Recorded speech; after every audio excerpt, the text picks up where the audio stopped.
On today's episode of Cooking with Sgt Perez, I'm just kidding. I'm actually building a studio for in-home. And yeah, so let me show you the stuff that I got. All right, so I've got 8 10-foot PVC pipes. That's gonna be the frame, right? Got all the connectors and the, cutter and the, zip ties. I bought a hammer from Harbor Freight because it was $3.99. So, I mean, you should always buy a hammer if it's $3.99 from Harbor Freight. Some grommets, a light, to go in there. Moving blankets, and that's going to be for the sound dampening.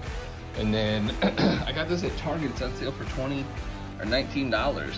And this will be like my shelf, like desk, where I put everything on and I can store stuff in there. And yeah. So let's get, and the bucket. I mean, you can't go to Lowe's and not find the bucket. So let's get it going. Stevie, you gonna help me today? She's like, no, Dad, that's my turn. So I'm using 3/4 thickness PVC pipe. Some people use an inch, some people use half an inch. I feel 3/4 is nice, and it's inexpensive, It's only like $3 per piece. So you wanna measure them up to, you want 6.5 feet poles for the tall parts. And then with the connectors and stuff, you measure that out. It comes to 78 inches, right? And then you wanna make sure they're all lined up. I lined them up at the bottom down there. And then you can just mark, all your things. So make sure it's lined up in there, nice and tight, and use your PVC cutter. It's like butter. All right, it should leave you with, your 8 longer pieces. Then you'll have your 8 shorter pieces. Now take the shorter pieces. Hey Stevie, you gonna help me? And you wanna measure them out to 36 inches because this is gonna be like your base and your roof. You only need 7, and I'll show you why in a minute. So you'll have an extra one, and you'll need that one to make the little connectors for the joints. And I'll show you that in a second. And that last piece, you're gonna measure out 16 1.5 inch little spots, because you're gonna use these to go in the middle of the connectors and stuff for the joints. So when you're done and your forearms are burning, you've got your 16 pieces that are gonna use for the connectors.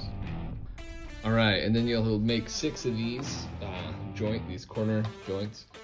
4 for the roof, and then 2 for the back side of the base, and then the other ones you're going to do this.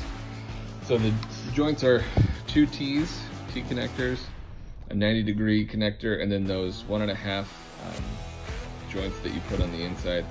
I'm going to smash them a little closer together, doesn't really matter. And then for the front ones, you're going to take your remaining 90 degrees and do that, and then you'll take your T connector, because this is for the door so that you don't have a bar to walk in front of. So yeah, let me show you how to put the rest of it together. Decided to move the build into the room where the studio is going to go. It's going to go in that corner. I figured, why not build a nice studio, because we're working from home. Studio. Stevie is helping, I guess. But yeah, let's get to it. So there's that part of the door, and I'm going to put these door pieces on the end here.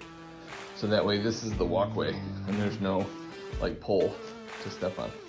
So now I'm gonna build the roof, and then I will put those 8 poles into those 8 holes. What? I know. So then when you got your 8 poles in there, boom, just like that. Now you're gonna put the roof on, and yeah, boom, now you have a frame, of a booth. Bring the lights and whatnot, get the power run over there, and then you take your blankets and then you cover it. Now you've got your lights in your booth, and I'm gonna take these black moving blankets and throw some grommets on here, and then secure them around in the front, all that way. All right, had to make a few adjustments. Wanted to make a little shorter, so I just cut 7 inches off the top. I didn't need it so tall. But yeah, so here's the almost finished product. You got my, let's see. Got it all open in there. It's kind of, nice and bright. I'm gonna use some more zip ties to keep this closed. Maybe even some tape, you know, to tape up the seams in here. You don't want to tape up your door, of course. But yeah, and then I'm gonna put the roof on, and it should get rid of a lot of the, it's not gonna be absolute soundproof, because that's not the point. The point is to get rid of echo and, you know, make it just a nice sound studio. So let's keep going. All right, and there is the finished booth. I left a little bit of the light out top, so that is the on-air light, because look, if you turn this switch off, boop, light's off. So if the light's on, that means someone's in the booth. So if you see the light, someone's in there. No talking. But inside the booth, I've got the, you know, nice little setup in here. The sound is better. I can definitely tell already. And then the desk and stuff, or the little top is gonna go here. I'll do that next, and then I'll set everything up and get it going. Woo! And just like that, it is done. Got the roof on. And whoa, check it out. Got a nice little setup, got my mic there, everything there, headphones, bada bazinga. And that is the quick tutorial on how to build your own in-home studio. It's nice, it's roomy. You can have the couch in here, but you don't need a couch, right? You need to just stand here and do your VO. And yeah, it's that easy. All together, not including the, you know, computer and the microphone and stuff, the cost to make just the booth was about 130 bucks. It's not that bad. All right, the PVC pipe you can get at Lowe's, same with the connectors and the zip ties. The blankets, and believe it or not, the LED light. You know, this light I got at Harbor Freight. It was all cheap. And then a little desk here, it's 20 bucks at Target. So, bada bing, bada boom. So yeah, have fun with it, enjoy it. I wanna see them, so if you build a studio, send it to me.